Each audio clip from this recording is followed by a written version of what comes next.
One of the first barriers you'll likely encounter in your detailing journey is the engine bay. For some reason, new people are hesitant to clean the engine bay, and understandably so. There's a lot that could go wrong in there, and there's things that you need to be careful of. Hopefully by the end of this video, you'll feel confident in cleaning your engine bay, both in process and in the products you'll need. The first one is the chemical, and that is Griot's Garage Engine Bay Cleaner. This is a chemical that's specifically formulated for use in your engine bay to not damage anything, so you don't have to worry about spraying this around too much. Alternatively, you could use something like Koshkimi's Green Star if you have that available, but we really do like using this dedicated one. It's nice to have a foam cannon for even coverage, but you really don't need it. You could get away with a spray bottle. That being said, if you already have one of these for soap or wheels, I would recommend using it in this application. As far as brushes goes, it's best to have a pretty wide variety of brushes for any nooks or crannies you're going to encounter. Specifically, we like the Detail Factory ones, both the short handle and the long handle one. You'll probably want a couple of these generic detailing brushes. This one's also from Detail Factory. And like I said, the more brushes, the better. So I'm going to be taking our wheel bucket out there and using basically everything in it for different parts of the engine. So we've got our engine right here. We have our pressure washer set up. So this is our Griot's foam cannon with our engine bay cleaner screwed directly into it. I did insert the metering tip so I can use this completely undiluted. And then right here, I have my wheel bucket with all of my tools in it. Now, depending on your engine, you could spray this off first if you saw a lot of dirt or junk that you just needed to blow out. Maybe if there was a lot of leaves down here. But this one is relatively clean, so I'm not going to pre-rinse it. We're just going to go straight to the foam and let it attack it as much as it can. So here we go. Let's foam it down.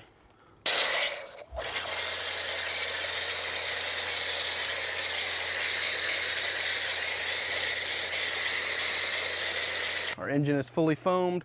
I'm going to let this sit for a couple of seconds while I set up my wheel bucket, and then we'll get some brushes out and start to brush every surface in here.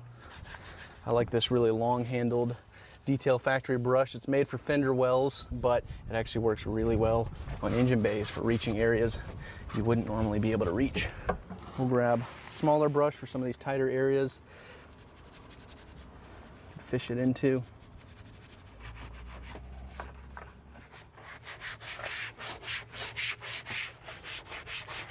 The more time you spend under the engine, scrubbing and getting into every little part and piece, the better it's going to turn out, obviously. And regarding this foam, don't expect it to foam up like car soap and linger here for 20 or 30 minutes. It's a degreaser, so it's going to foam up and then it's going to fade away pretty quick. Once you're satisfied with all of your scrubbing, we're going to take out our pressure washer and rinse all of this chemical off. Same philosophies apply when it comes to rinsing. Don't spray it anywhere you don't think you should be spraying. Be careful and you should be fine.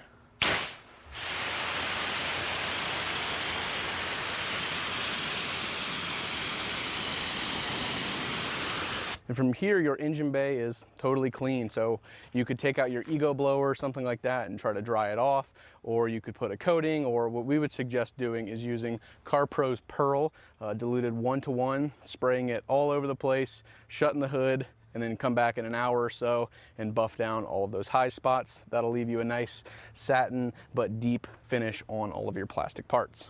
And there you have it. That's how we recommend you go about cleaning your engine bay. So hopefully you feel a little less worried about tackling your engine bay, but as always, exercise caution on your specific vehicle. I'd rather have you not clean it enough rather than clean it too much and run the risk of potentially breaking something. Use some discretion on this. If you feel like you shouldn't be washing something, don't do it, but I would say for 99% of cars, you're totally fine to get in the engine bay, fully clean it, and you shouldn't have any problems. As always, you can get every product we used in this video at obsessedgarage.com. And if you have any questions about engine bay cleaning, let us know in the comments or at support@obsessedgarage.com.